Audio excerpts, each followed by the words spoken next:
नमस्कार मित्रांनो, व्हिडिओची सुरुवात करण्या अगोदर माझ्या चॅनलला सबस्क्राईब करा, शेअर करा आणि हा व्हिडिओ आवडल्यास नक्कीच लाईक करा आणि कमेंट करा. तर व्हिडिओची सुरुवात करूया मित्रांनो. मुख्यमंत्री लाडकी बहीण योजना राज्यभरातून चांगला प्रतिसाद मिळत आहे. या योजनेला आत्तापर्यंत 2,40,00,000 अर्ज करण्यात आलेले असून राज्यातील महिला वर्ग योजनेपासून वंचित राहता कामा नये यासाठी सरकार कटिबद्ध आहे, अशी सरकारची धारणा आहे. राज्याच्या महिला आणि बालविकास विभागाने जुलै महिन्यात ही योजना सुरू केलेली आहे. 14 ऑगस्टपासून लाभार्थी महिलांच्या खात्यामध्ये प्रत्येकी ₹1,500 याप्रमाणे 2 महिन्याची रक्कम जमा करण्यास सुरुवात केलेली आहे. ज्या महिलांना पण त्यांचे पैसे आत्तापर्यंत जी रक्कम आहे ₹3,000 किंवा ₹1,500 जी भेटलेली नाही आहे त्यांनी मला निश्चित कमेंट करा. तर पुढे व्हिडिओत बघूया. राज्यात आत्तापर्यंत 2,40,00,000 महिलांनी अर्ज केलेला आहे.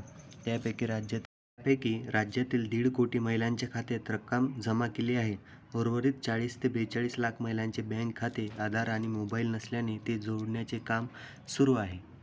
ज्या महिलांचे आधार बँकेशी लिंक नसेल त्यांनी लवकरात लवकर जवळच्या बँक शाखेत जाऊन बँक आधारशी लिंक करून घ्यावे, सीडिंग करून घ्यावे. अन्यथा माझ्या चॅनलच्या व्हिडिओ लिस्टमध्ये एक व्हिडिओ आहे ज्यामध्ये दाखवलेलं आहे की मी दाखवलेलं आहे त्या व्हिडिओमध्ये की आधारला बँक कसे लिंक करतात, सीडिंग कसं करतात. ज्या महिलांचा अर्ज अप्रूव्ड आहे आणि त्यांच्या अकाउंटमध्ये जर पैसे आलेले नसेल तर त्यांनी अगोदर त्यांच्या आधारला बघून घ्यावे किंवा बँकेत जाऊन चेक करावे की त्यांच्या आधारला बँक सीडिंग आहे का. बँक सीडिंग असेल तर येणाऱ्या 15 सप्टेंबरपर्यंत त्यांच्या अकाउंटला त्यांची जी काही रक्कम असेल ती डिपॉझिट करण्यात येणार आहे. ज्या महिलांनी अजूनसुद्धा अर्ज केला नाही ते या महिन्यापासून 1 तारखेपासून अशी कुठली निर्बंध या योजनेवर लावण्यात आलेले नाही. मुख्यमंत्र्यांनी हे स्पष्ट केले आहे की ही योजना निरंतर चालू राहणार आहे.